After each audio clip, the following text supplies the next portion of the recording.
Ingkang kula hormati minangka Ketua Yayasan Ekom SPW, sedherek buyut pagertoya ingkang setia datang pendukung Omboy kemana? Omboy itu dari buyut pagertoya. Ingkang kula hormati Mang Sukir, sinten malih ingkang kula hormati sampun Mama Robani,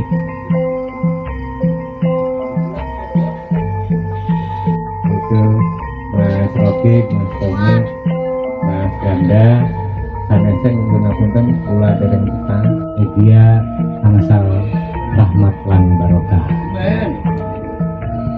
Dalu puniki sederek sedanten kita sedaya kula panjenengan sami badhe ngaji budaya ingkang badhe dipun bedharaken dening komunitas Kompas Cirebon. Begitu sinten niku Mas Tony ngapa Mas? Nah, nggih, begitu Mas Tony nggih. Mangga teng mriki enggae Mas Tony kalian Mas Rocky. Berdua nggak apa-apa, duet. Sederenge kula lan panjenengan sami-sami ngaji budaya perihal perkawis adat teng pegunungan gedonga lan tawasul ingkang badhe dipimpin dening Mama Kunci Robani saking buyut ini gede Cemara. Mama Kunci kula sumanggaken. Astagfirullahaladzim, astagfirullahaladzim, astagfirullahaladzim.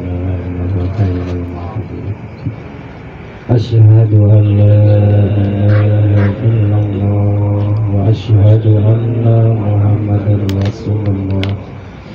Asyhadu an la ilaha illallah wa asyhadu anna Muhammadar Rasulullah. Asyhadu anna Muhammadar Rasulullah. Allahumma shalli ala sayyidina Muhammad wa ala ali sayyidina Muhammad. Alhamdulillahirabbil alamin. Iyyaka na'budu wa iyyaka nasta'in ihdinas siratal mustaqim. Summa ila arwahi arba'atil a'immatil mujtahidin al-hudur wal ulama al-'amilin wal fuqaha wa ila arwahi jami'i awlida ala masyarqil ardi ila maghribi fiha fi barriha wa bahriha min yaminiha ila shimaliha khususan ila hadrati sayyidina wa maulana Muhammadin rabbil alamin ar-rahmanir rahim maliki iyyaka na'budu wa iyyaka nasta'in ihdinas siratal mustaqim.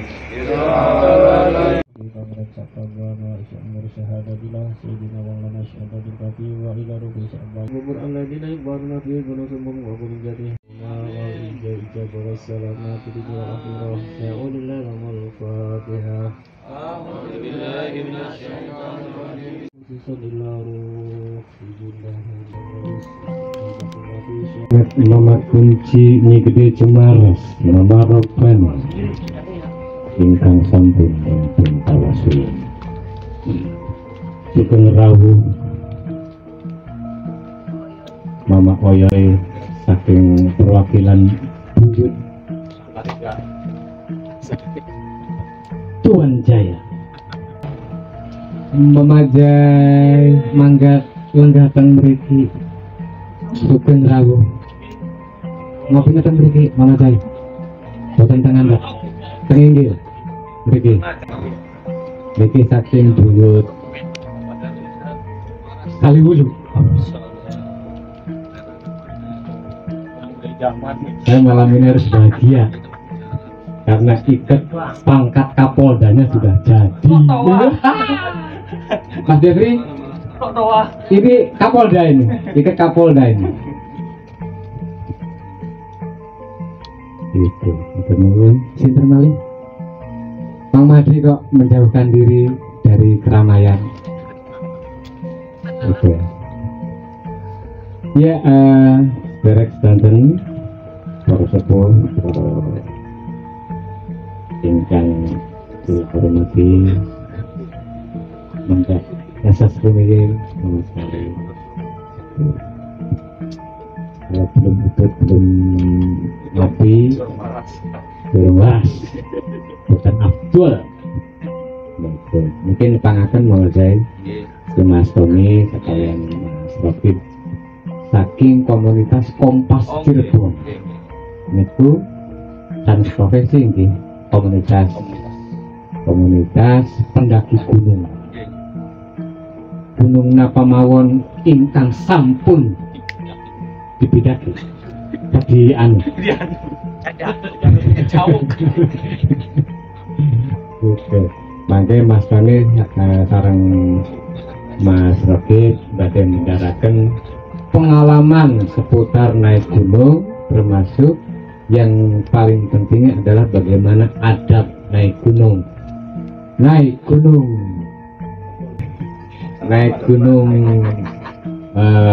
yang tinggi ataupun yang rendah ataupun gunung-gunung yang lain yang tidak bisa saya sebutkan. Itu nanti urusannya dengan Mas Oyoy soalnya. Nanti Mas Tony dengan Mas Rofik sekaligus akan berbagi. Jadi tema mengaji budaya malam ini terkait dengan bagaimana kita memberikan penghargaan, memberikan penghormatan terhadap alam sebagai bagian dari tradisi dan warisan nilai leluhur, karena leluhur kita, sepuh-sepuh kita itu mewariskan sesuatu yang sangat dekat dengan alam. Bagaimana misalnya dulu waktu mau bercocok tanam, mau panen atau menentukan apapun itu selalu bergantung kepada rasi bintang. Waktu kecil saya kalau di halaman itu suka gelengan gitu kan, lihat rasi bintang, wah ini rasi bintang pari, wah ini biduk, wah ini macam-macam gitu kan. Nah itu sebagai bagian dari ilmu falak nih Mas Falakiyah. Nah itu juga barangkali menjadi bagian dari pengalaman maupun motivasi para pendaki gunung, termasuk bagaimana caranya jika tersesat di jalan. Misalnya berapa jumlah minimal kalau mau naik gunung. Karena pengalaman saya 3 orang saja itu hampir tersesat atau hampir disesatkan.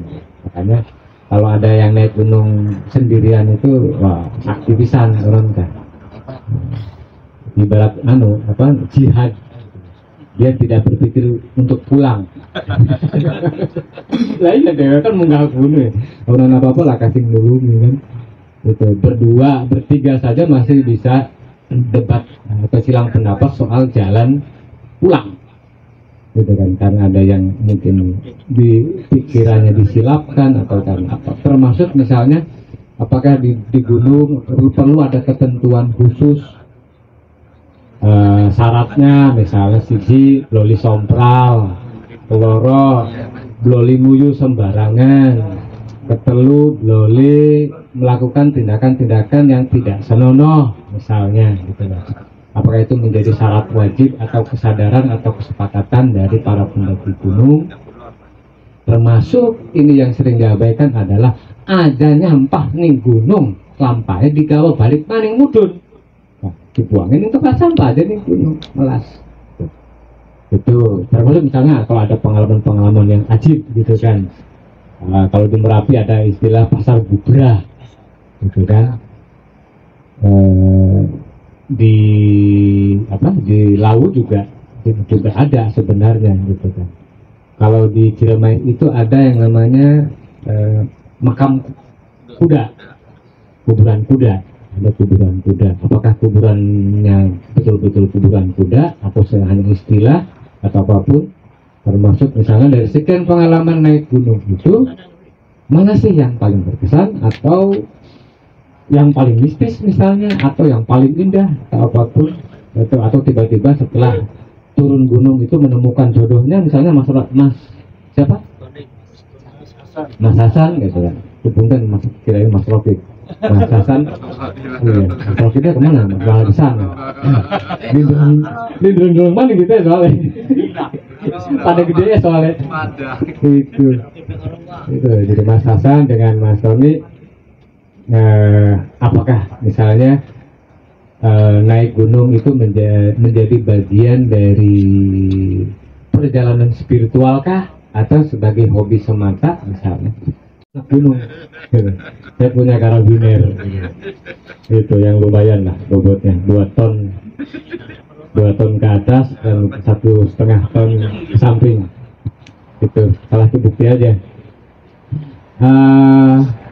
Itu yang paling mungkin akan menjadi pertanyaan atau pengalaman yang dianggap penting oleh kawan-kawan Kompas Cirebon selama melakukan pendakian gunung itu.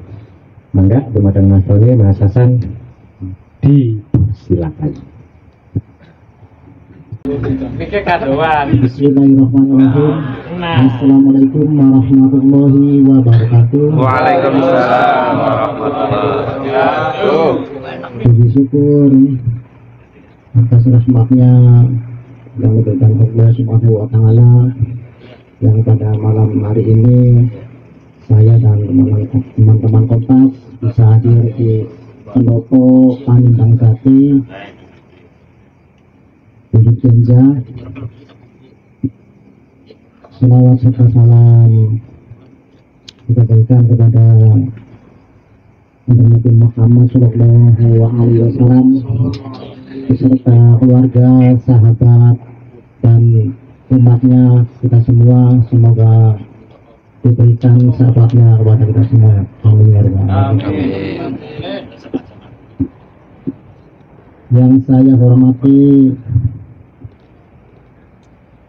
Wadidi bersama SBW dan CLB Takralang Buana. Yang saya hormati Kang Ege, yang saya hormati Kang Zai, yang saya hormati Mama Kunci Semaras, yang saya hormati Kaibi, dan yang saya hormati dari Pak Kertoya, dan yang saya hormati bapak-bapak yang saya tidak sebutkan satu persatu. Alhamdulillah, pada malam hari ini saya dari komunitas pendaki Gunung Cirebon, yaitu Kompas Cirebon, saya sendiri, Mas Tony, dan teman saya ini Mas Hasan dan Mas Rokit, Mas Kontrak, menjadikan Kang Ganda yang saya hormati dari Sumur Gelap. Maklum, orang biasa ngomong di umum dari grogi orang hati aku.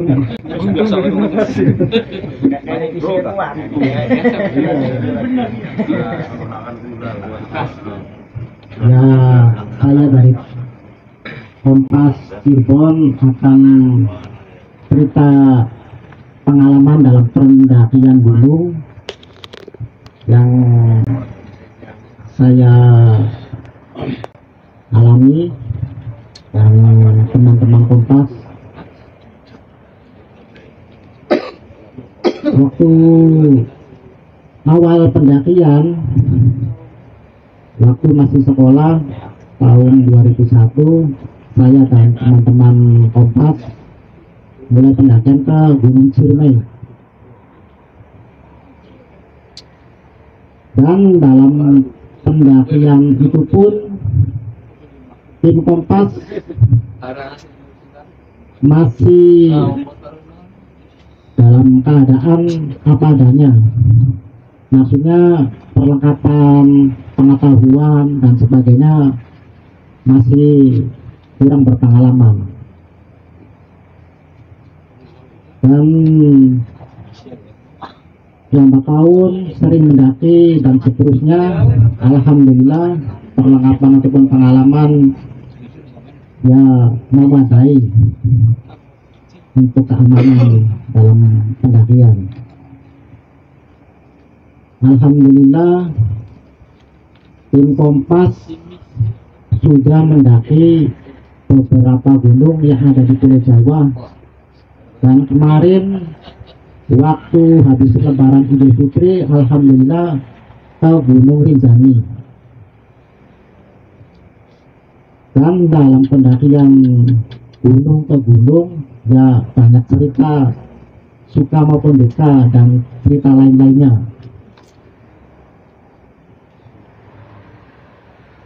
Dan dalam pendakian dari Gunung Ciremai terus ke Jawa Tengah awal tahun 2003 ke Merapi,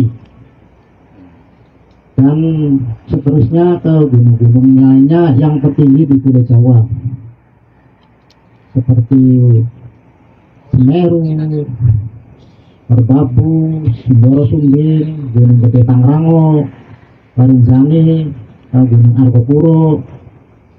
Alhamdulillah selamat sampai tujuan dan selamat sampai di rumah kembali.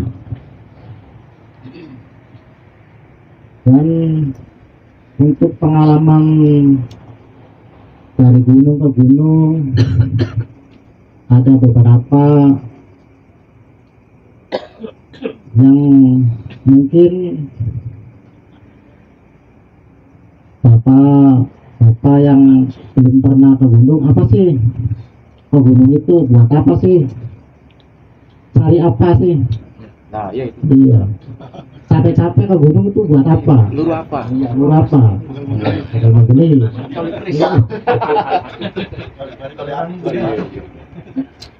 Ya,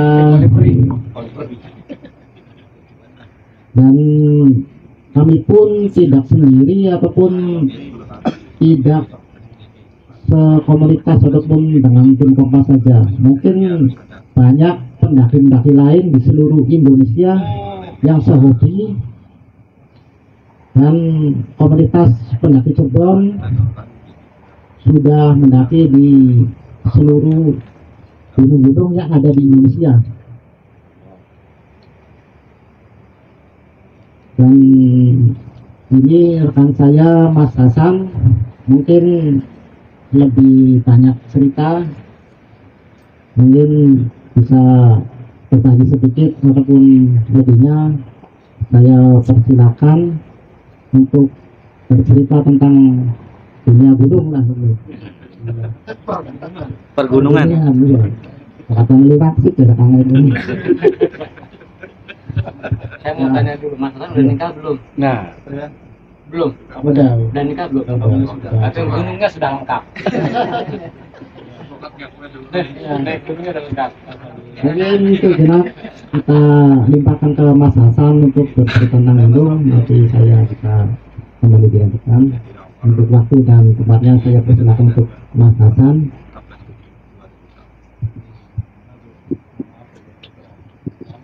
Alhamdulillah malam hari ini saya bisa diajak sama Ketua Tim Kompas Kabupaten Cirebon, Desa Sende, Ajunan Cirebon, Mas Tony, dan saya pribadi sangat bahagia sekali.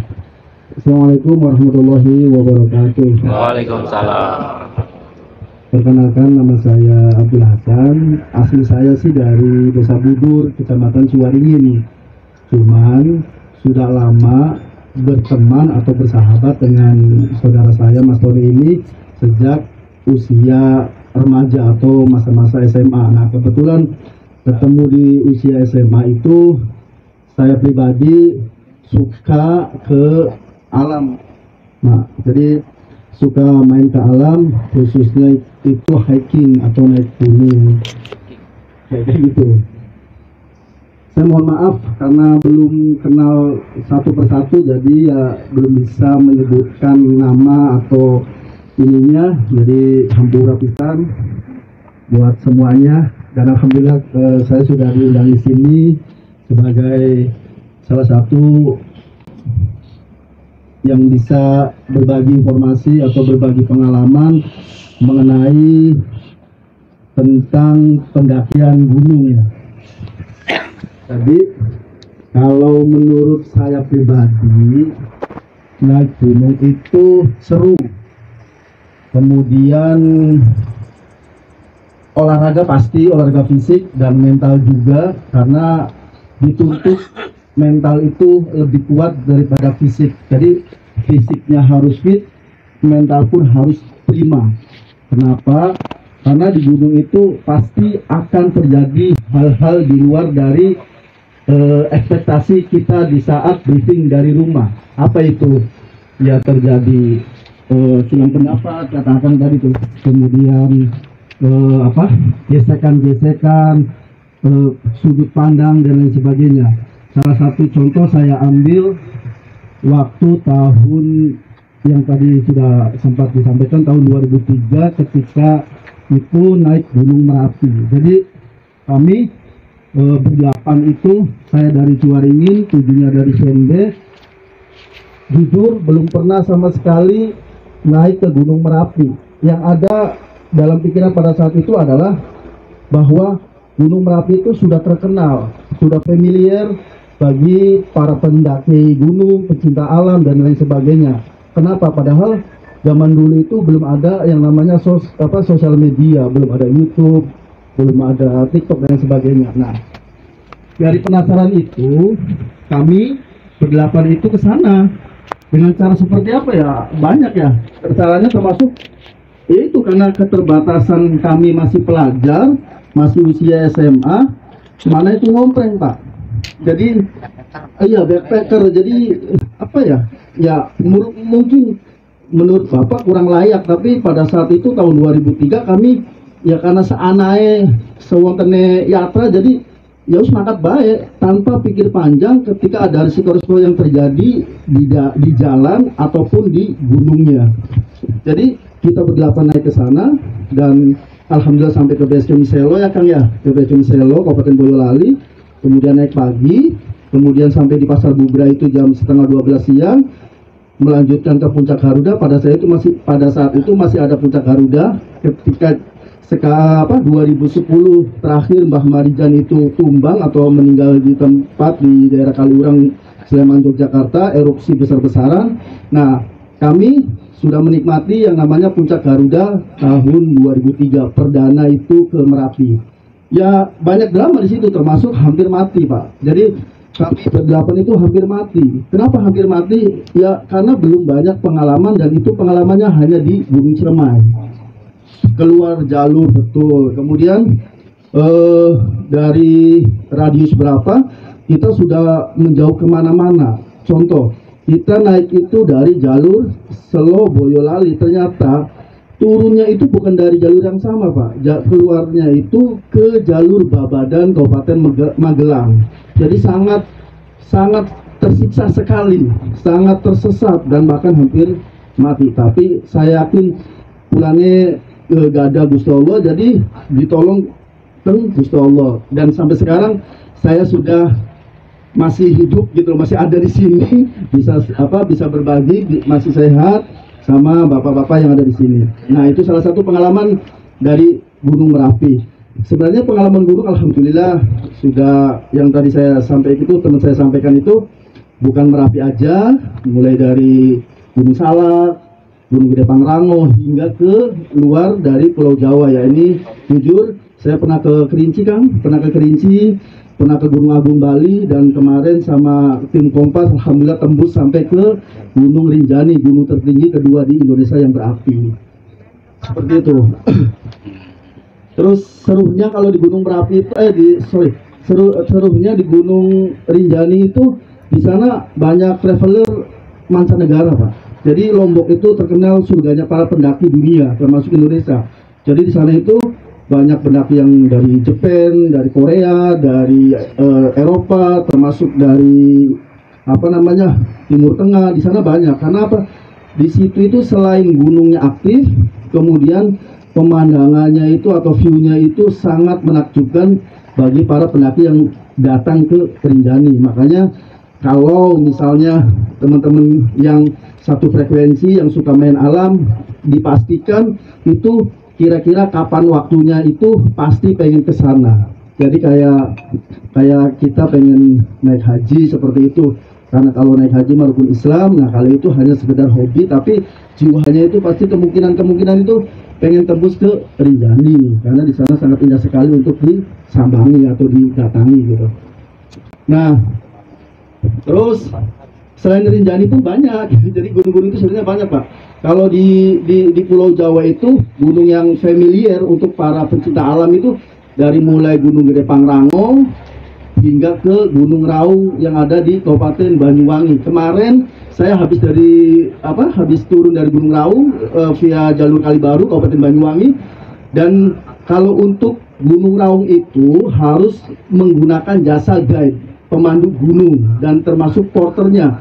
Jadi di sana itu masyarakat lokalnya itu sangat terbantukan sekali perekonomian, Pak. Jadi ada yang datang dari Jakarta, bahkan dari seluruh pelosok Indonesia, atau orang-orang yang suka main ke alam kemungkinan main ke Raung atau pengen mencoba ke Gunung Raung. Nah, di sana itu perekonomian warganya terbantukan dengan adanya para pendaki yang pengen naik ke Gunung Raung. Makanya di Raung itu wajib didampingi sama tour guide dan porter. Jadi kalau porter itu pengangkut barangnya, jadi bawa keril, bawa logistik, termasuk air. Nah, kalau si guide atau pemandu gunungnya itu wajib menemani dari mulai base camp, dari pos 1 sampai ke 7, sampai menemani summit attack menuju ke puncak sejati Gunung Raung yang ada di Kabupaten Banyuwangi. Dan itu salah satu puncak kaldera yang terbesar di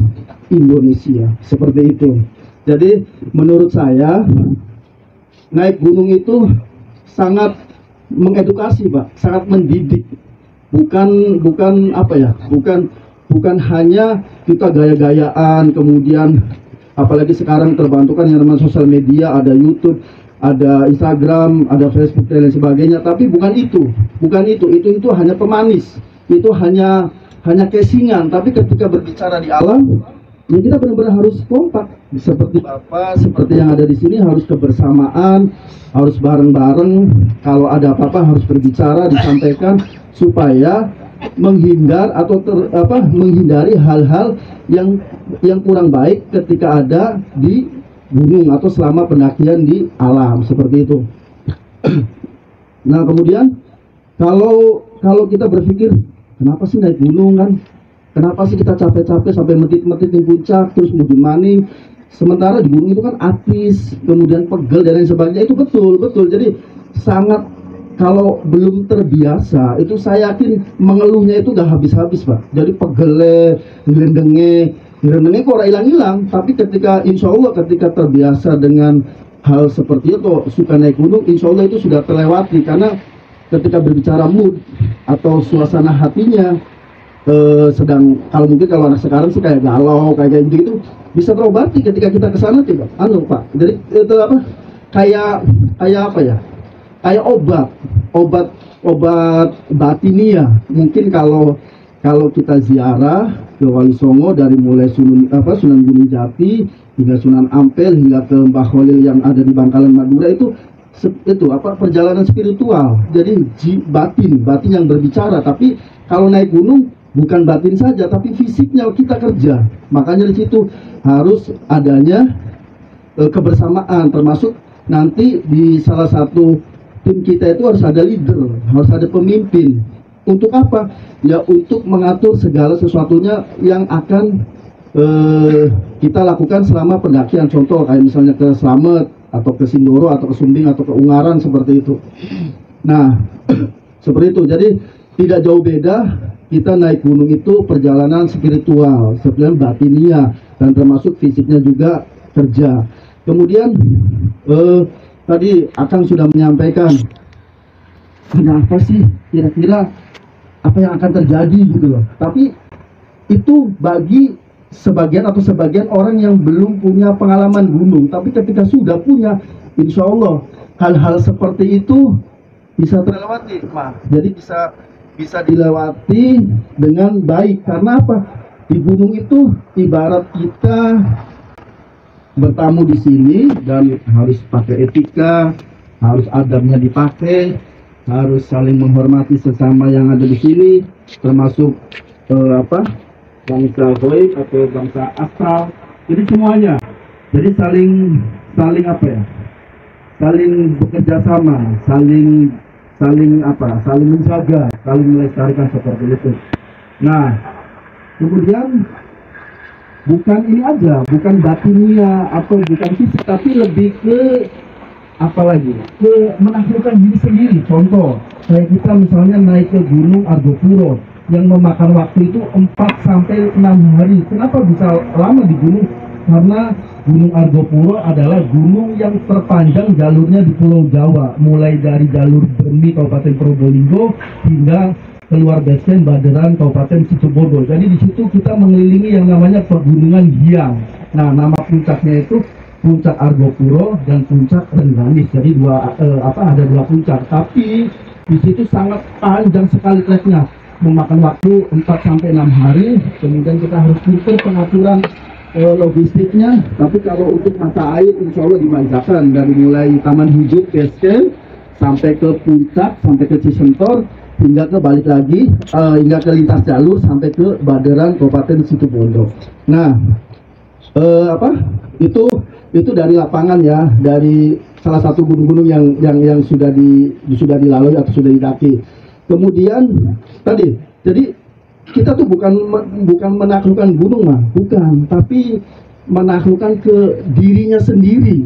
Kita dewek, jadi kita ngajak gunung tuh tujuannya duduk gunungnya ditaklukkan, kemudian kita bangga, sorak-sorai, kemudian sampai nembang-nembang duduk mokonon, bukan. Jadi kita lebih ya kudu sabar, kudu mawas diri, kudu introspeksi diri bahwa kita langkah apa ya karo ciptaan Gusti Allah langkah.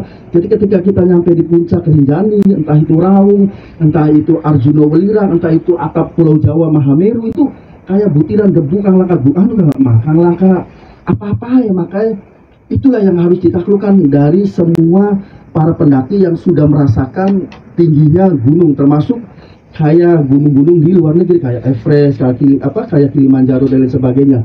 Jadi akan tadi kita kenapa sih naik gunung capek-capek tinggi kemudian turun lagi, keluar uang banyak, membuang waktu dan lain sebagainya. Sebenarnya bukan itu, lebih ke diri sendiri supaya kita punya kepribadian yang tahu bahwa kita itu hanya makhluk kecil ciptaan Tuhan dan bercengkrama langsung sama ciptaannya Tuhan juga melalui alam atau gunung seperti itu. Jadi menurut saya bukan itu naik gunung, kita lebih ke diri sendiri. Dan gunung itu sebagai tempat pembelajaran hidup buat saya pribadi dan teman-teman yang suka naik gunung, insya Allah lebih tahu bahwa seisi alam ini Allah yang punya. Kemudian kita tidak patut untuk disombongkan, seperti itu Mas. Mungkin mangga kita jadi melu tegangnya itu kayak ini lebih iya, jadi kita itu kayak mangga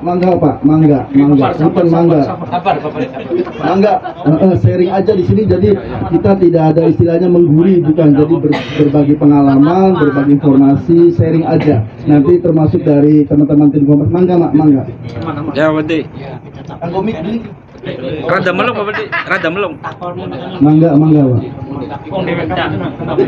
Ini ya. Jadi mungkin mistis. Jadi mungkin mamanya lebih takon ke makhluk astral, sesuatu yang tidak kelihatan kasat mata. orang nampak tapi ana karena citane Gusti Allah ya Maya. Jadi insya Allah mah kula sih jujur orang mesti di gunung niki mawon ge wonten, tapi kalau berbicara di gunung sedikit tadi saya sudah sampaikan bahwa ketika kita masuk ke gunung sama halnya kita bertamu ke rumah orang. Satu adabnya harus pakai, dan kemudian ana beli je makhluk astrale, ana beli je bangsa de demite je wonten boten je apa mak lampire. Jadi kula itu keder mak, jujur keder jawabnya, karena sepanjang kula mendaki hingga sampai ke Kerinci yang ada di Kabupaten Sungai Penuh yang ada di Provinsi Jambi itu belum pernah menemukan hal seperti itu mak. Yang ada paling lebih ke satwa. Jadi karena di sana itu atau gunung itu tempatnya satwa, makanya saya pernah ketemu mah kayak misalnya babi, kemudian kijang, burung dan lain sebagainya. Jadi saya lebih yakin bahwa makhluk itu ada, tapi insya Allah tidak mengganggu saya karena saya pun datangnya baik-baik dan pulang pun dengan baik-baik pula, seperti itu mah. Jadi percaya sih ada, tapi sama sekali belum pernah lihat langsung atau merasakan hal seperti itu. Iya, mangga. Penasaran, pengen munggah gunung. Iya, mangga mah. Wah, yakin. Gak pandang pun go. Dunia di sengsara. Apa di jadi kulaku hari arane nelangsa sengsara kan perjalanan kata. Jadi mungkin tidak terhitung, tapi saya dirangkum aja Pak. Jadi dengan adanya petualangan kemudian menemukan hal-hal sengsara itu lebih kayak mendidik, lebih kayak apa ya, membuka cakrawala berpikir bahwa umur itu beli gampang banget pun. Pasti ada hal-hal di luar dari tracknya hidup kita ini. Jadi ya duit, beli duit, ya pusing, ya gembira, seperti itu Bapak. Jadi saya sih sikapi aja dengan bijak bahwa ketika berpetualang atau kita melakukan sesuatu yang ekstrim, insya Allah arane sengsara itu pasti wonten, pasti ada. Tapi saya sikapi dengan bijak saja, dan itu menjadi pembelajaran hidup bahwa kita harus kuat, kita harus bisa melewati hal seperti itu. Bukan apa? Mungkin untuk teman-teman tim Kompas juga, mangga saling berbagi informasi atau berbagi. Mangga Teteh, mangga Mbak. Rata-rata fenomenanya itu seolah-olah sudah paling mengerti makna hidup gitu. Seolah-olah ya. Jadi udah misalnya baru sekali atau 2 kali naik gitu, terus kayak yang sudah mengerti saripati hidup gitu, bahwa hidup tuh A, B, C, D, gitu, bahwa hidup tuh begini mendadak filosofis lah gitu. Padahal bisa jadi di atas gunungnya juga dia tidak melakukan hal-hal positif. Satu, nyampah tadi gitu kan, kemudian bikin vandalisme gitu kan, kemudian merusak alam gitu kan, yang sebenarnya esensi dari naik gunung kalau menurut saya itu bukan sampai puncak, tapi tujuannya adalah kembali ke rumah dengan selamat gitu. Kalau tidak ya betul. Jadi ya betul. Mbak siapa namanya? Mbak Ul kan? Jadi Mbak Uyung itu tadi menyampaikan bahwa kenapa sih orang yang suka naik gunung atau pendaki gunung itu seperti kayak tahu hidup atau maknanya itu kayak tahu bahwa ini loh. Padahal sih itu kan baru perjalanan hidupnya Mbak ya, bukan disimpulkan bahwa hidup ini seperti enggak. Jadi ini menurut saya, kalau yang tadi Mbak sampaikan, kenapa sih kok naik gunung ada yang vandalisme, ada yang nyampah, kemudian amit-amit sampai mesum dan sebagainya. Menurut saya itu belum dikatakan pencinta alam, baru penikmat gunung atau penikmat alam. Jadi harus bisa dibedakan Mbak. Jadi kalau pencinta alam itu insya Allah tahu batasan-batasannya ketika kita hendak melakukan trekking atau hiking ke gunung yang akan tuju. Jadi mulai dari pengaturan logistik, mulai dari estimasi waktu, dari mulai karakter teman, mulai on the tracknya juga semuanya insya Allah, karena sebelum kita berangkat ke gunung itu harus ada yang namanya briefing. Contoh kayak Semeru itu estimasi waktunya itu 3 malam 4 hari, sama halnya kayak Gunung Rinjani. Nah tadi Mbak sampaikan bahwa kayak urut baik jekono nanjak gunung tapi urutnya mau membeli. Menurut saya itu hanya baru teori, Mbak. Mereka itu, saya lebih cenderungnya mengartikannya seperti ini. Kita nanjak gunung, ketemu atis, ketemu pegel, ketemu kurang turu, itu sih ya betul harus dilalui dengan baik. Tapi ketika ada salah satu teman yang nyampang sampai ambil kayak gitu berbuat negatif, saya yakin itu akan kembali lagi ke anaknya atau ke yang bersangkutan. Jadi untuk bisa mengambil makna hidup itu tidak harus mesti di gunung. Kita jualan aja, oh ternyata jualan itu harus seperti ini. Oh kita itu berkumpul di forum ini harus seperti ini. Jadi tahu memposisikan diri bahwa kita itu sedang di mana, sedang ngapain, mau ngapain. Jadi tidak mesti harus di gunung aja, dimanapun tempat yang namanya adab itu harus tetap dipakai atau tetap dijalani. Seperti itu kurang lebihnya, Mbak. Jadi insya Allah lah, kalau pencinta alam itu masih ada batasan-batasan yang mengerti bahwa selayaknya itu kita harus menghindari hal-hal yang negatif. Jangan sampai berangkat orangnya masih ada namanya, pulang tinggal nama. Ya tengeling gue dikirim doa ini. Jadi mau kota Mbak. Jadi seperti itu yang lebih. Mangga, ini sekedar sharing dari saya untuk bisa melanjutkannya, bisa mungkin dari Mas Rocky, dari teman-teman tim Kompas juga, monggo berbagi pengalaman, atau kembali lagi ke Mas Tony, monggo, atau kita saling lempar ini aja pertanyaan atau seperti apa, monggo. Ingin dikit positif. Ya, apa yang disampaikan Mas Hasan kurang lebihnya seperti itu dalam pendakian gunung. Mungkin ada seninya juga dalam pendakian gunung yang kemarin disampaikan Wadidi. Seni itu bisa apa aja gitu, dan kopi, meriung kayak gini seni juga. Di gunung juga ada seni.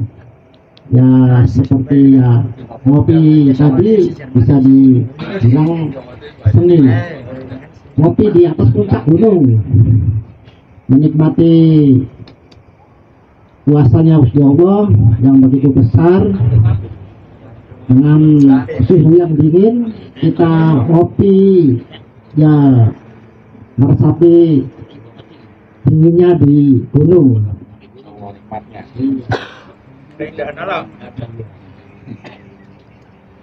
Ceritanya itu kan memang sebuah perjalanan yang tidak mudah ya, minimalnya pegel lah. Pernah nggak ketika di tengah perjalanan teringat kasur dan rumah gitu? Untuk menyesal ya.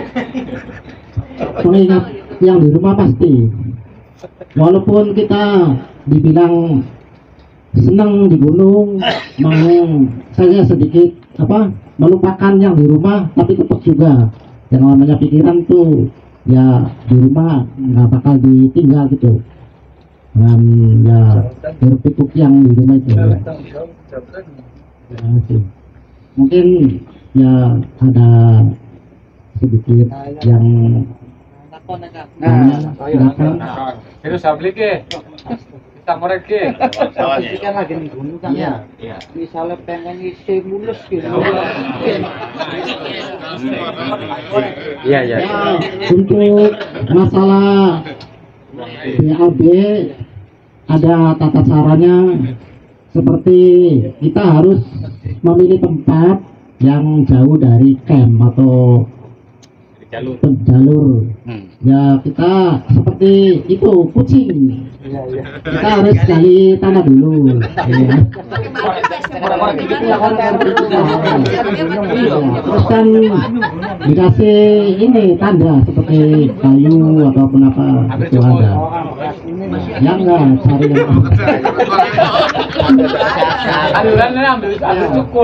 terus ya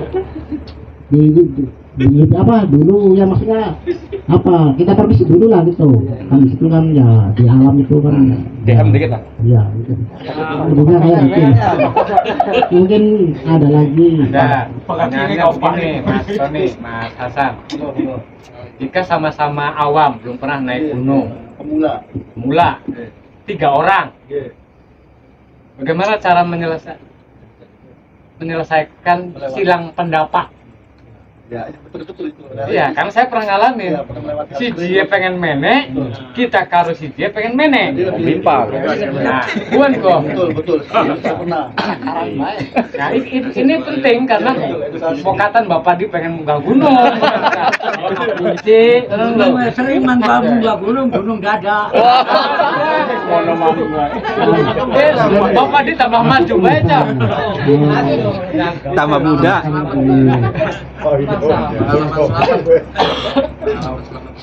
Iya, jadi Kang Edeng.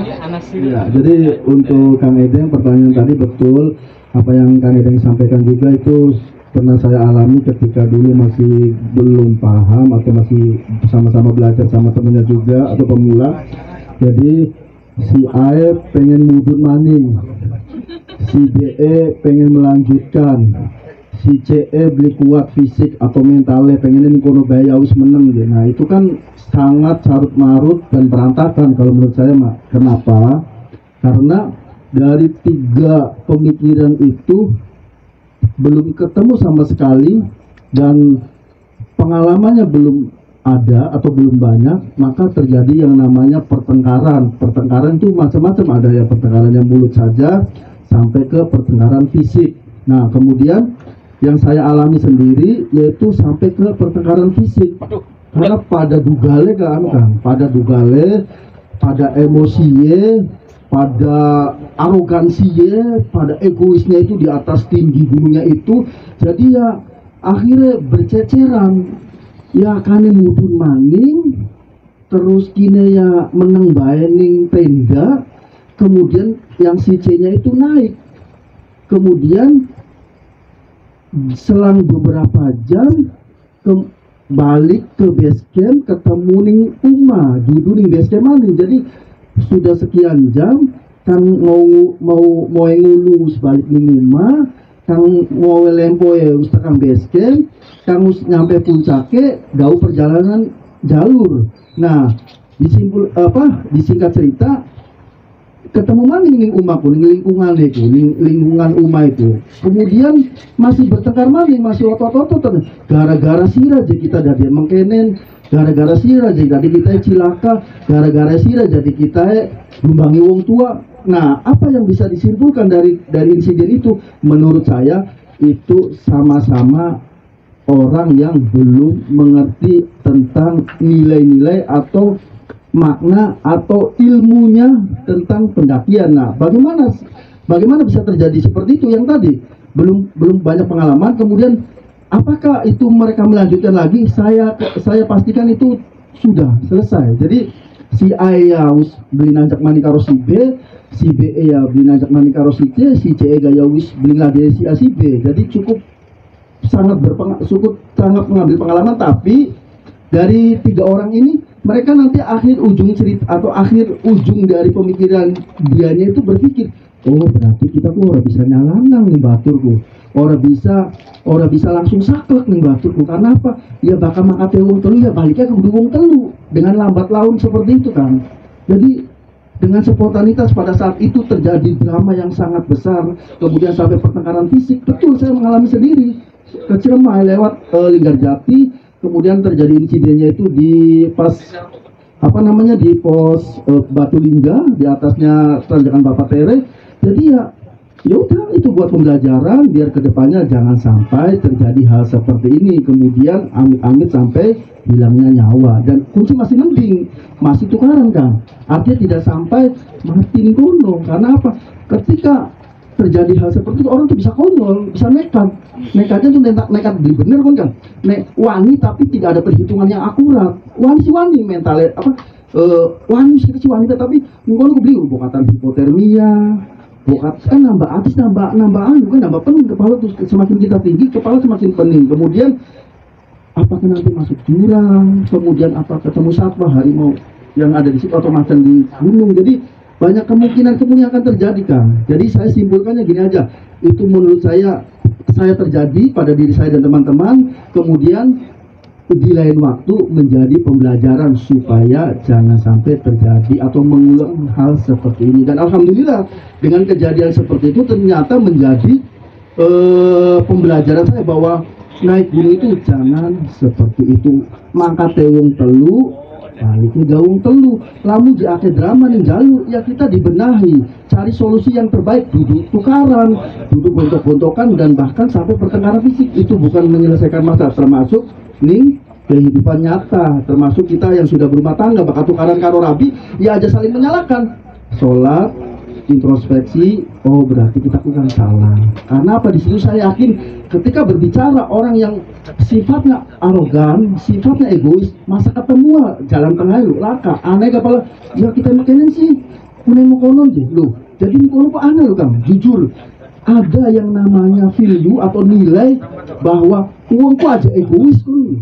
Banyak cara yang harusnya diambil. Kayak laki rabi tukaran kan, ya Kang lanang nyewot ya rabi ini lu ngali temen dulu seperti itu. Saya yakin jadi saling keterkaitan ketika ilmu yang apa didapat di pendakian atau di gunung atau dimanapun tempat, hindari yang namanya egois atau arogansi. Insya Allah ketika kita sudah melewati itu, insya Allah aman, bisa lah. Karena berbicara egois, yang ada di kepala itu menang sendiri dan tidak ada solusinya. Seperti itu. Dan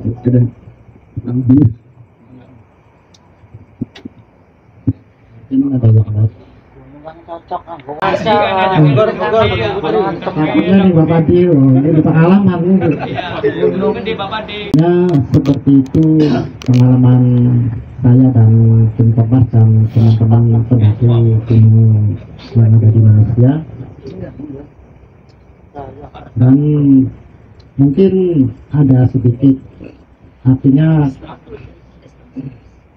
yang di gunung itu yang seperti Kang Edang tadi bicarakan, ketika tersesat di gunung, apa sih yang kita harus dilakukan dengan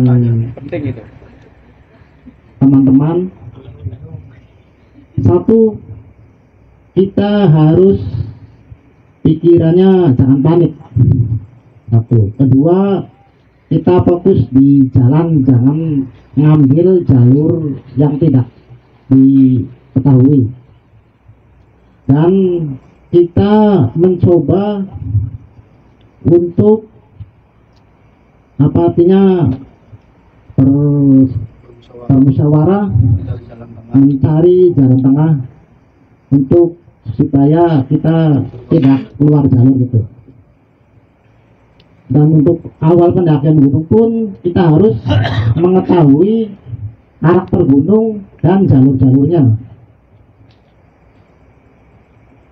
Untuk masalah itu insya Allah mudah-mudahan kalau kita dengan berpikiran jernih, fokus dan bermusyawarah, insya Allah selamat sampai ke rumah kembali.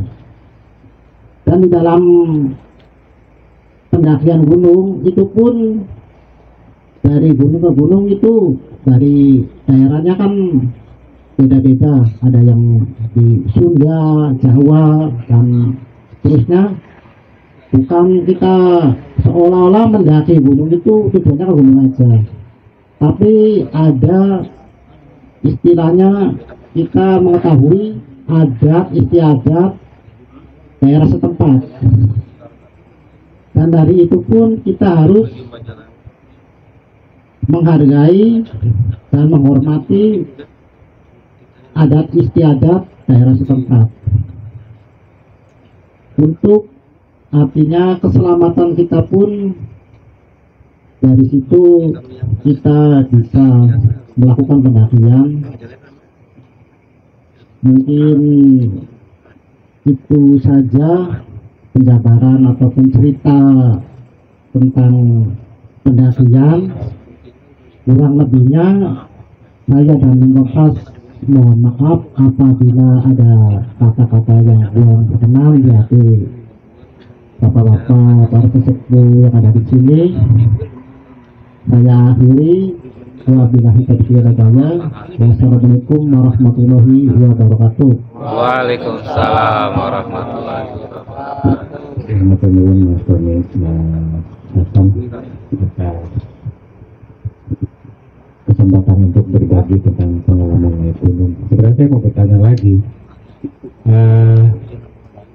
Tempo hari Andrea Ramadan itu naik gunung pakai drone. Naik gunung pakai drone. Lewat drone maksudnya. Menggunakan drone jalur Linggarjati. Itu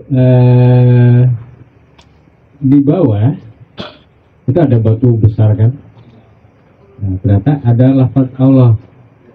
Nah, ini tahun 2023. Sejak 96 lafaz Allah itu sudah ada. Ketika saya muncak lewat Linggarjati itu sudah ada. Cuma saya mikirnya mungkin ada pendaki yang memang berniat untuk turun meskipun nggak tahu berapa ratus meter ke bawahnya itu dan memahat batu besar itu dengan lafaz Allah gitu kan. Iya, barangkali pernah punya pengalaman yang sama gitu. Karena saat itu saya berpikir positif aja, barangkali memang ada ada ekspedisi khusus untuk bisa sampai ke bawah gitu kan, kemudian memahat batu itu dengan lafaz Allah tersebut gitu kan. Terus sampai saat ini belum ada jawaban gitu. Siapa yang apakah terbentuk dengan sendirinya atau memang ada yang sengaja memahat gitu. Kalau lewat jalur Linggarjati gitu. Iya, di persis di bawahnya. Terus jadi langsung kalau udah nyampe puncak itu di bawah itu ada. Dan kalau rasio ukurannya ya kecil sih. Maksud kecil itu dibanding lebar batunya sendiri itu kecil tapi cukup terbaca gitu. Nah, Andrea Ramadan itu ternyata orang Kedaung. Waalaikumsalam. Iya, orang Cirebon, orang Kedaung ternyata. Dan sudah kemana-mana dan dia juga belum dapat jawaban gitu. Belum ada informasi. Iya, belum tahu juga gitu loh. Apakah itu bentukan atau terbentuk dengan sendirinya gitu. Itu. Cuma kalau memang bentukan sejak tahun berapa, karena 96 ketika saya muncak sudah ada. Itu sudah ada lewat jalur Linggasana itu.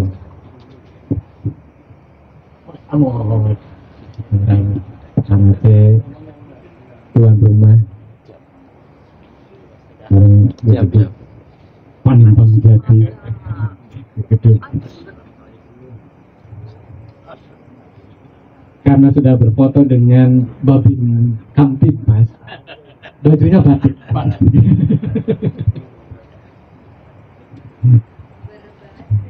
Gitu.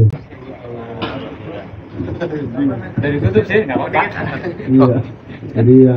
Salaman dikit.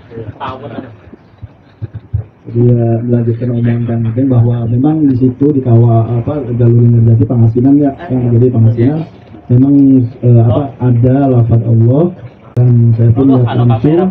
Tapi kalau menurut saya sih 96 akan sudah naik ya, memang itu bukan bikinan dari orang, setiap orang yang mau ke kawah atau mau ke Ciremai. Jadi saya yakin itu alam yang berbicara kan. Jadi kita siapa Allah alam, tapi bukan manusia yang jelas, bukan pendaki yang bikin lafaz Allah itu.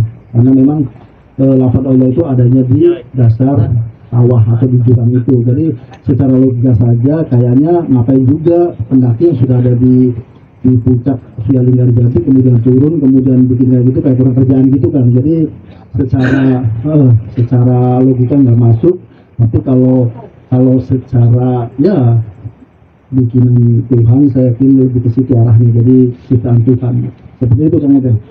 Jadi saya sependapat sama Kang Udin bahwa tahun 96 kan itu sudah naik, saya masih kecil, saya masih SD, jadi ya berarti itu bikinan alam, bukan bikinan manusia.